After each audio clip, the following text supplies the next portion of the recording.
Class 12th subject physics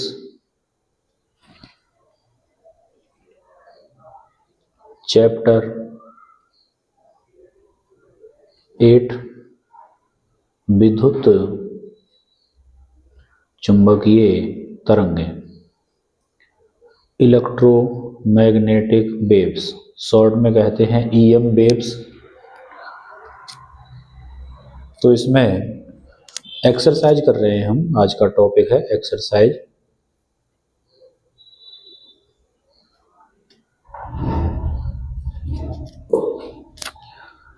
पहला question,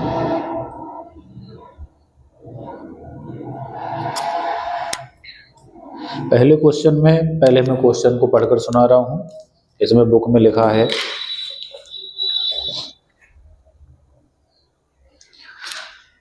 है कि चित्र 8.5 ये डायग्राम है में एक संधारित्र को दर्शाया गया है जो 12 सेंटीमीटर त्रिज्या की दो वृत्ताकार प्लेटों को 5 सेंटीमीटर दूरी पर रखकर बनाया है। इन प्लेटों के बीच की दूरी स्मॉल डी का मान 5 सेंटीमीटर है। संधारित्र को एक बाह्य स्रोत जो डायग्राम में नहीं दिखाया है द्वारा आवेशित किया जा रहा है। इस कंडेंसर को एक बैटरी आदि सप्लाई से आवेश दे रहे हैं। आवेशकारी धारा नियत है और इसका मान 0.15 एम्पियर है। ये करंट है। तो ज्ञात करने हैं, 3 पार्ट हैं ABC। पार्ट ए, धारिता एवं प्लेटों के बीच विभवांतर परिवर्तन की दर ज्ञात करो। इस कंडेंसर की धारिता C निकालनी है। इसमें दोनों प्लेटें समांतर हैं, तो ये समांतर प्लेट संधारित्र पैरेलल प्लेट कैपेसिटर की धारिता का सूत्र लगाएंगे C बराबर epsilon not KA upon small d। तो सबसे पहले मैं इसमें से वैल्यू लिख रहा हूं, किस किस की वैल्यू दी है। एक जो कंडेंसर है उसकी प्लेटें हैं यहाँ वृत्ताकार सर्कुलर, ये इनके बीच की दूरी हो गई स्मॉल d। इसकी जो रेडियस है वो दी है 12 सेंटीमीटर और प्लेटों के बीच की दूरी स्मॉल d 5 सेंटीमीटर। करंट जो इसको चार्ज करेगी इधर से आ रही है, धारा है 0.15 एम्पियर। निकालनी है धारिता कैपेसिटी। तो कैपेसिटी का फॉर्मूला होता है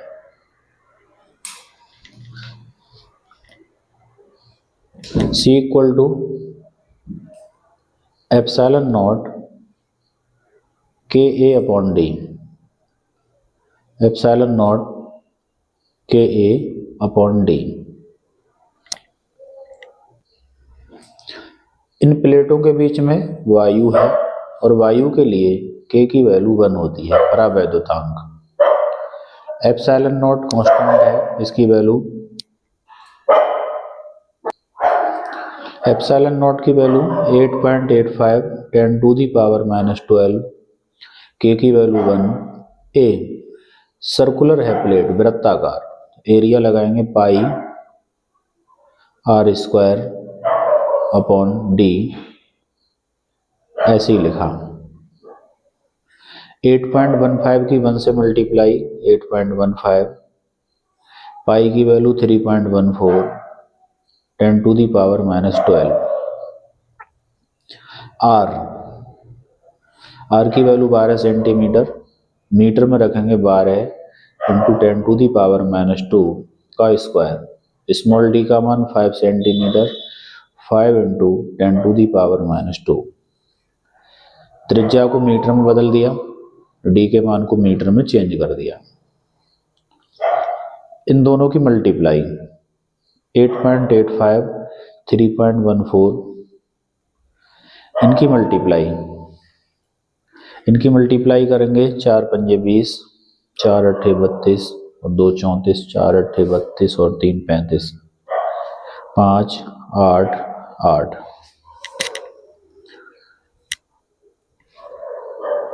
3 की करेंगे 3 पंजे 15, 3 अट्ठे 24 और 1 25, 3 अट्ठे 24 और 2 26, 0 4 5 9 5 8 13 5 18, 4 8 12 5 17, 7 और 2, 2 और 2 4, 4 डिजिट पहले पॉइंट लग जाएगा यहाँ, तो ये आएगा 27.78 मल्टीप्लाई 12 का स्क्वायर 144, 10 टू दी पावर -12, 2 दूनी -4 हो गए, अपॉन में 5 और 10 टू दी पावर -2। इन दोनों की मल्टीप्लाई 12 का स्क्वायर पावर -12 और 2 दूनी 4 ही हो गई। 144 की इससे मल्टीप्लाई और करनी है, तो मल्टीप्लाई 144, 4 अट्ठे 32, 4 सत्ते 28 और 3 31, 4 सत्ते 28 और 3 31, 4 दूनी 8 और 3 11, 2 1 1 1 1, 1 की करेंगे 8 7 7 2, 3 8 2 10, 7 2 9 10, 7 2 9 10, 3 और 1 4। इनकी मल्टीप्लाई 2 डिजिट पहले point 4000.32 upon 5, 10 to the power -के 16 अपॉन 10 टू दी पावर -2। 5 से काटेंगे, 5 एकम 5, 5 अट्ठे 40, 2 0, 800, 10 की पावर -16 है, ये -2 है, 2 से 16 कम होगी तो बचेगी -14, 2 जीरो से 2 पावर इसमें प्लस हो जाएगी तो रह जाएगी -12 और 8 इंटू ये धारिता आएगी, जो कैपेसिटी आएगी इसकी 8 गुणा 10 की पावर -12 फैराड, ये आंसर हो जाएगा। इसमें दूसरी जो वैल्यू पूछी है वो पूछी है विभवांतर के परिवर्तन की दर। तो जो विभवांतर होता है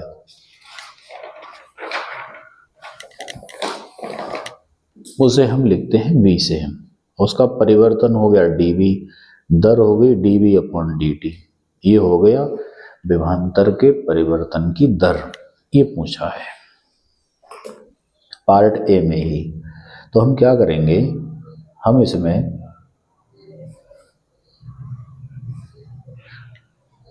जो कैपेसिटी का फॉर्मूला होता है वो लगा लेंगे, C = Q अपॉन V। सामान्यतः इसे ऐसे याद रख लेते हैं, Q बराबर CV और फिर वहां से हो जाएगा V बराबर Q अपॉन C। ये तो हमें ये निकालना है, तो हम सबसे पहले क्रॉस मल्टीप्लाई से भी इधर लाएंगे, तो V = Q अपॉन C। हमें चेंज इन वोल्टेज निकालना है, तो चेंज इन वोल्टेज निकालेंगे जब, तो हम इसका अब डिफरेंशियल कर दे रहे हैं, differentiate with respect to t। तो इसका t के सापेक्ष अवकलन करेंगे तो आएगा dv upon dt equal to 1/c constant है धारिता, और चार्ज का डिफरेंशियल हो जाएगा dq अपॉन dt। और इतना हम जानते हैं लेसन नंबर 3 से कि करंट जो होती है वो आवेश अपॉन टाइम के बराबर होती है, तो 1/c मल्टीप्लाई और ये हो गया I। तो ऊपर I की वैल्यू आ जाएगी, नीचे C की वैल्यू आ जाएगी। I की वैल्यू ये है 0.15, C की वैल्यू ये आई है 8 इंटू 10 की पावर -12, ये मान लगा देंगे 0.15, 8 इंटू 10 टू दी पावर -12, ये पॉइंट हटाएंगे तो नीचे बढ़ेंगे 100, 100। तो हमारे पास बचा 15/8 और 10 की पावर यहाँ -12 है और इससे प्लस 2 ऐड हो जाएगी। -12 में प्लस 2 ऐड करेंगे तो बचेगी -10, पावर बचेगी -10। ऊपर जाएगी तो पावर हो जाएगी +10 और 15/8, 8 से 15 को भाग करेंगे, 8 एकम 8 बचे 7, पॉइंट लगाने से हो गए होंगे 70, 8 अट्ठे 64। तो dV/dt इतना मान आएगा। यूनिट इसके हिसाब से हो जाएगा वोल्ट पर टाइम का यूनिट सेकंड। ये आंसर हो जाएगा।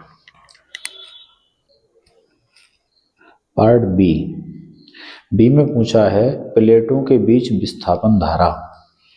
कंडेंसर की प्लेटों के बीच विस्थापन धारा, ये इनके बीच में विस्थापन धारा ID, उसकी वैल्यू पूछी है। तो देखिए कैसे करेंगे। हम जानते हैं विस्थापन धारा का फॉर्मूला होता है ID = ε0 d phi e upon dt, d phi e upon dt। ε0 और जो फाई है वो फाई गॉस थ्योरम के अनुसार फाई होता है फाई E = Q/ε0। तो उसे मैंने यहाँ लगा दिया, d/dt और फाई की वैल्यू रख दी Q/ε0। दोबारा सुने, ये विस्थापन धारा का फॉर्मूला है। इसमें इलेक्ट्रिक फ्लक्स का मान गॉस थ्योरम से ही होता है। इसका यूज यहाँ फाई की जगह करेंगे तो Q/ε0 आ गया। ε0 कांस्टेंट वैल्यू है, बाहर आ जाएगी। तो ये ε0 अपॉन में ये ε0 मल्टीप्लाई dQ/dt, ये कट जाएगा। और ये dQ/dt हम जानते हैं करंट की वैल्यू है, हम पहले भी देख चुके हैं हम, तो इसकी जगह हम I लिखेंगे। निष्कर्ष ये निकला कि विस्थापन धारा I के बराबर है और I हमारी कितने एम्पियर है, 0.15 एम्पियर। ये आंसर हो जाएगा।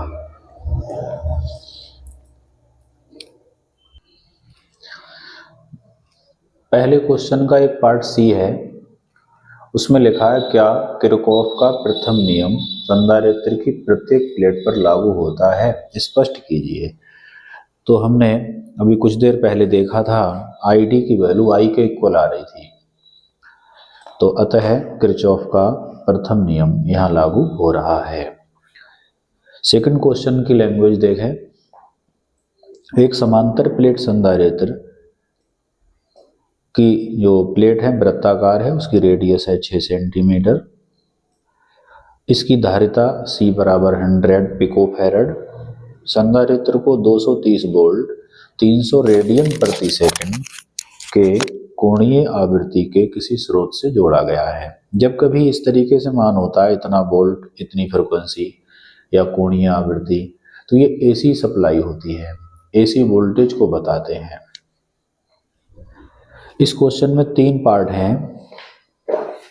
फर्स्ट पार्ट है चालन धारा का RMS मान। चालन धारा क्या विस्थापन धारा के बराबर है, ये बताना है। और फिर तीसरे पार्ट में पूछा है इन दोनों प्लेटों को मिलाने वाली जो अक्ष है उससे 3 सेंटीमीटर दूर चुंबकीय क्षेत्र का मान। तो देखते हैं सवाल को। सबसे पहले इसकी वैल्यू लिख लेंगे हम। क्वेश्चन नंबर 2, संधारित्र की जो प्लेटें हैं उनकी रेडियस R ये दी है 6 सेंटीमीटर। इसकी कैपेसिटी है 100 पिकोफैरड। एक पिको में होते हैं 10⁻⁻12 फैरड। सेंटीमीटर को चेंज करते हैं 6 × 10⁻² मीटर, या तो 100 से भाग करें और 100 में होते हैं 10 की पावर 2, तो वही ऊपर आगे हो जाते हैं -2, फिर गुणा हो जाती है। अपॉन में 100 लिखेंगे, ऊपर लिखेंगे तो 10 की पावर -2 लिखेंगे। ये हमने वैल्यू लिख ली। इस कंडेंसर को जिस सप्लाई से जोड़ा गया है उस सप्लाई का वोल्टेज इस तरीके से दिखाएंगे, और वो वोल्टेज है 230 वोल्ट, और कोणीय आवृत्ति है ओमेगा 300 रेडियन प्रति सेकंड। हमारे घरों में जो लाइट चलती है उसकी फ्रिक्वेंसी होती है 50 हर्ट्ज। उसे कोणीय फ्रिक्वेंसी निकालेंगे तो 50 दूनी 100, 100 पाई हो जाएगा। 100 पाई का मतलब है 314 रेडियन प्रति सेकंड, तो ये लगभग उसी वैल्यू के बराबर है 300। इसके फर्स्ट पार्ट में पूछा था चालन धारा का आरएमएस मान। तो हम पहले से जानते हैं कि करंट जब निकालेंगे, पार्ट ए करंट निकालते हैं तो I R M S equal to होता है V upon R, ohm's law से। लेकिन यहाँ आर ना लेकर यहाँ कंडेंसर में धारा बह रही है तो उसका रेजिस्टेंस लिया जाएगा एक्सी, ये लिया जाएगा वी अपॉन एक्सी। एक्सी का फॉर्मूला होता है 1 upon omega C. Omega C ऊपर जाएगा तो वी इंटू ओमेगा सी। तो ओवरऑल करंट का फॉर्मूला आया V into omega C. V voltage दिया था 230, ओमेगा दिया था 300, मल्टीप्लाई वी का मान हो गया, ओमेगा का मान हो गया सी। सी दिया है 100 इंटू 10 टू दी पावर -12, तो सी का मान है 100 इंटू 10 की घात -12। 3 किस से मल्टीप्लाई करेंगे, 3 3 9, 3 दूनी 6, 0 1 और 2 और 2, 5 जीरो हो गए। 10 की पावर -12 और 5 जीरो से 5 पावर प्लस हो जाएगी, 69 इंटू 10 टू दी पावर -7, इतने एम्पियर करंट हो जाएगी। पार्ट बी, उसमें पूछा है कि क्या चालन धारा विस्थापन धारा के बराबर है। तो हम जानते हैं चालन धारा तो हम लिखते हैं I equal to D Q upon D T, और विस्थापन धारा हम लिखते हैं I D equal to epsilon not D phi E upon D T. तो ये दोनों वैल्यू अगर बराबर आ गई तो इससे हो जाएगा कि हाँ विस्थापन धारा चालन धारा के बराबर है। तो इसके लिए हम क्या करेंगे, हम एप्सिलॉन नॉट और फाई ई का इलेक्ट्रिक फ्लक्स का मान लगा देंगे। फाई ई का मान होता है ई इंटू ए, तो डी अपॉन डी टी, ये ऐसे ही लिखा है epsilon not D upon D T, और फाई ई का जगह लगा देंगे हम ई ए। क्षेत्रफल प्लेट का उतना ही रहेगा आवेश बहने पर, तो कांस्टेंट है, बाहर आ जाएगा epsilon not A D upon D T, और ई इलेक्ट्रिक फील्ड चेंज होगा। एसी करंट टाइम के अनुसार वाइब्रेशन करती है, मैक्सिमम मान होता है, मिनिमम मान होता है, तो प्लेट पर जो चार्ज होगा वो कभी बढ़ेगा कभी घटेगा, जिसके कारण इलेक्ट्रिक फील्ड में चेंज होगा। दोबारा सुने, विस्थापन धारा का ये फॉर्मूला होता है, फाई ई की वैल्यू हमने रख दी ई ए, और ए ले लिया बाहर, कांस्टेंट मान है D E upon D T. अब हमें क्या करना है, एप्सिलॉन नॉट ए और जो ई है इलेक्ट्रिक फील्ड, इसको मैं रख दूंगा विभवांतर के टर्म में वी अपॉन एल या वी अपॉन डी, तो हो जाएगा D V upon D T, और अपॉन का जो एल था वो इधर आ गया आई डी। इसे हम डी भी ले सकते हैं और एल भी ले सकते हैं। डी हमने इसलिए लिखा, कंडेंसर की धारिता का फॉर्मूला बन जाएगा तो आसानी से देख पाएंगे कि हाँ वही है। एल लिखने से थोड़ा ऑड लगता, तो ये epsilon not a upon D, ये धारिता हो गई, डी अपॉन डी टी, और जो V है वोल्टेज, वोल्टेज को लिख सकते हैं Q अपॉन C। तो V की जगह लग गया Q अपॉन C, यहाँ आ जाएगा Q अपॉन C। दोबारा लिख दे रहे हैं, इसकी धारिता की वैल्यू होगी C। धारिता का फॉर्मूला है C होता है epsilon not A upon D, समांतर प्लेट संधारित्र, और D अपॉन dt ऐसे ही लिखा, V की जगह पर लगा दिया Q अपॉन C।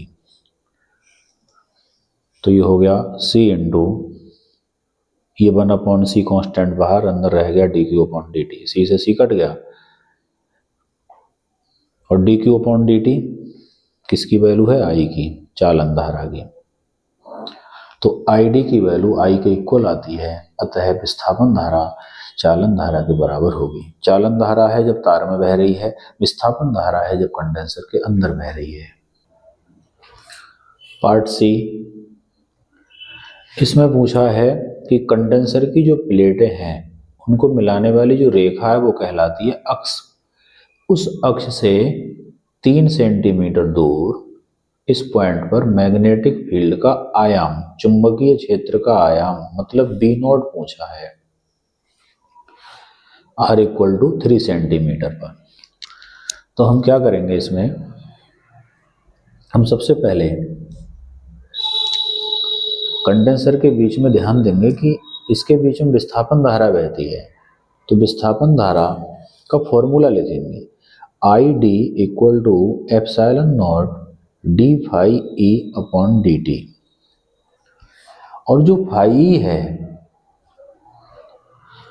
उसका फॉर्मूला क्या है? उसका है electric field into area. Phi E का मान है E इंटू A, वैद्युत क्षेत्र इंटू क्षेत्रफल, इसके बीच में प्लेटों के वैद्युत क्षेत्र और प्लेट का क्षेत्रफल। तो यहाँ आ जाएगा DE इंटू A, ये लिख जाएगा। तो एप्सिलॉन नॉट इंटू A और ये हो गया DE अपॉन dt, ये मान हो गया ID का। अब हमें क्या करना है, हम जानते हैं फर्स्ट लेसन से कि दो आवेशित प्लेटें हो तो उनके बीच में जो इलेक्ट्रिक फील्ड होता है उसका मान होता है E बराबर Q upon A epsilon not, ये हम जानते हैं। तो जब हम इसे लगाएंगे तो एरिया जो यहाँ आएगा हमारा वो इन दोनों प्लेटों का एरिया आएगा। इन प्लेटों का एरिया हमने क्या लिखा है? A डैश लिख ले रहे हैं। और ये जो एरिया है ये 3 सेंटीमीटर के साइज की इस प्लेट का है। ये प्लेट देखने में छोटी लग रही हैं, इनका साइज बड़ा, ये 6 सेंटीमीटर रेडियस है। इनकी जो त्रिज्या है वो 6 सेंटीमीटर बुक में दी हुई है। ये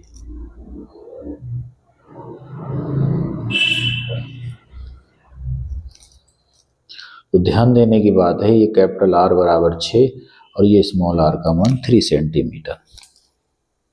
कैपिटल R की वैल्यू 6 सेंटीमीटर। तो जहां ये A डैश आएगा, epsilon not A into D upon dt और कैपिटल E की वैल्यू हो जाएगी Q upon A dash epsilon not. ये अपॉन की क्वांटिटी बाहर आ जाएंगी, epsilon not A upon A dash epsilon not dQ upon dt।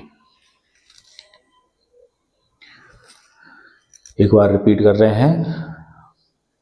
Third part में पूछा था कि कंडेंसर की जो प्लेटें हैं 6 सेंटीमीटर रेडियस है, इनकी प्लेटों को जो मिलाने वाली लाइन है उससे, उस अक्ष से 3 सेंटीमीटर दूर यहाँ पर चुंबकीय क्षेत्र का आयाम पूछा था। तो उतनी रेडियस, उतनी दूरी पर एक बंद पथ हमने मान लिया 3 सेंटीमीटर रेडियस का। कंडेंसर चूंकि सप्लाई से जुड़ा है तो इस पर चार्ज होगा प्लस माइनस। तो इनके बीच में इलेक्ट्रिक फील्ड क्या होता है? E बराबर सिग्मा अपॉन या Q upon A epsilon not. A आएगा प्लेट का क्षेत्रफल, प्लेट का क्षेत्रफल हम क्या लिख रहे हैं, ए डैश, और जो ये अंदर पथ माना है बंद, इसका क्षेत्रफल क्या लिखा है हमने, ए। तो विस्थापन धारा का फॉर्मूला लिखा, आई को ब्रेक कर दिया ई इंटू ए इधर आ गया, कांस्टेंट है D E upon D T, E की वैल्यू इन प्लेटों के बीच इलेक्ट्रिक फील्ड रख दिया Q upon A epsilon not, A F dash epsilon not बाहर आ गया, एप्सिलॉन नॉट से एप्सिलॉन नॉट कट गया। तो एरिया ऊपर क्या है, ए, नीचे क्या है, ए डैश, और D Q upon D T ये करंट हो जाएगी हमारी, जो D Q upon D T है ये करंट हो जाएगी आई।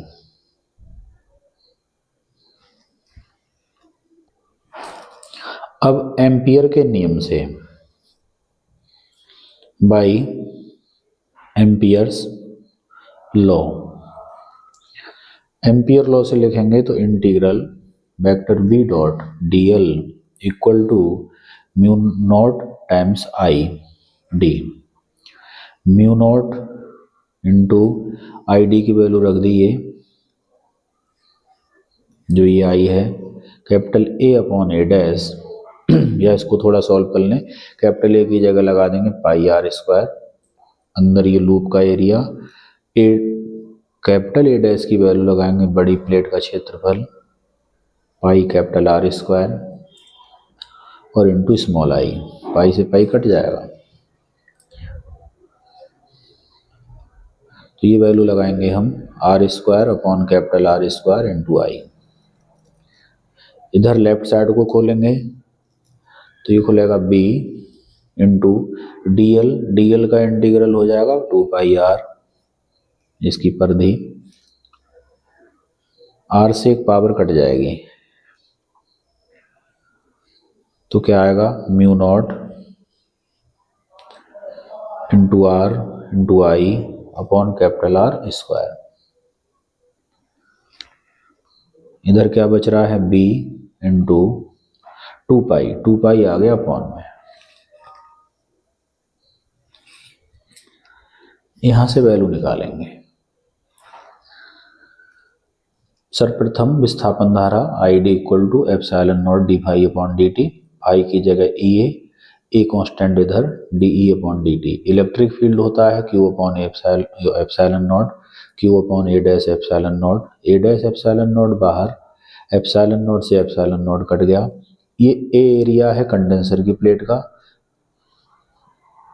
ए डैश एरिया है कंडेंसर की प्लेट का इसका, और जो ए है वो अंदर ये जो हमने लूप बनाया है उसका है, तो ए अपॉन ए डैश बचा, D Q upon D T को आई लिखा, ए ये एरिया है लूप का, लूप की रेडियस स्मॉल आर, तो इसकी जगह आएगा पाई आर स्क्वायर, ए डैश की जगह आएगा पाई आर स्क्वायर कैपिटल, ये रेडियस है प्लेट की, ये वाला एरिया प्लेट का क्षेत्रफल है, ये एरिया इसका है, पाई से पाई कट गया, small R square upon capital R square into I, ये वैल्यू है आई डी की। एम्पियर्स लॉ लिखा, line integral of vector B into D L बराबर mu naught I D, mu naught को ऐसे ही लिखा, आई डी की जगह ये लगा दिया R square upon capital R square into I, इधर ये खोलेंगे तो बी आएगा और D L integral D L का मान 2 पाई आर आएगा, इसकी परिधि आर से एक पावर कट जाएगी, तो बी निकालेंगे, 2 पाई कहाँ जाएगा, अपॉन में, म्यू नॉट के अपॉन में आ गया 2 पाई, एक आर कट गया था, एक आर बचा, अपॉन में आर स्क्वायर इंटू आई। ये एवरेज वैल्यू है मैग्नेटिक फील्ड की। अब यदि हमें चुंबकीय क्षेत्र का निकालना है मैक्सिमम मान, शिखर मान, तो इसका जब मैक्सिमम मान निकालेंगे तो mu not upon 2 pi small R upon capital R square, I की जगह आई नॉट लिखेंगे। अब हमने धारा का आरएमएस मान निकाल चुके हैं, आई आरएमएस आया था 6.69 69 into 10 to the power minus 7, 69 into 10 to the power minus 7, ये आई आर एम एस आया था। आई नॉट इसे लगाएंगे तो इसका रूट 2 गुना हो जाएगा। तो मैं वैल्यू लगा रहा हूँ अब B not equal to mu not upon 2 pi into small R upon R square into I not. Mu not upon 2 pi की वैल्यू 2 इंटू 10 की पावर -7, स्मॉल आर की वैल्यू थी 3 सेंटीमीटर, तो 3 गुणा 10 की पावर -2, कैपिटल आर की value थी 6 centimetre, 6 into 10 की पावर -2 का स्क्वायर, आई नॉट हो जाएगा 69 इंटू 10 की पावर -7 रूट 2। इसको सॉल्व करेंगे, 3 दूनी 6, 6 की 69 से गुणा करेंगे, 6 नेम 54, 6 छक 36 और 5 41, मल्टीप्लाई 7 और 2 माइनस के 9 और माइनस की 7 पावर रूट 2 अपॉन 6 का स्क्वायर हो गया नीचे 36, 10 की पावर -2 दूनी 4, 36 से 414 को भाग कर ले रहे हैं या कुछ काट ले रहे हैं इनको, 4 नेम 36, 4 एकम 4, एकम पहाड़ा नहीं जाएगा 0। ये 6 के टेबल से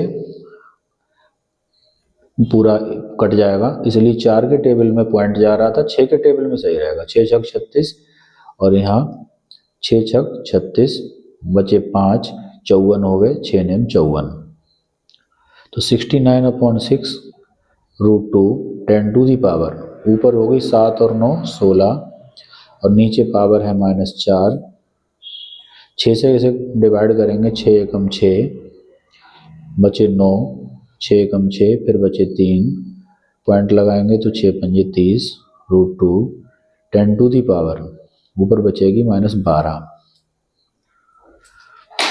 तो ये चुंबकीय क्षेत्र का आयाम आ जाएगा 11.2 और 10 टू दी पावर -12। चुंबकीय क्षेत्र का मात्रक होता है वेबर पर मीटर स्क्वायर, या इसी को कहते हैं टेस्ला, या थर्ड मात्रक है न्यूटन पर एम्पियर मीटर।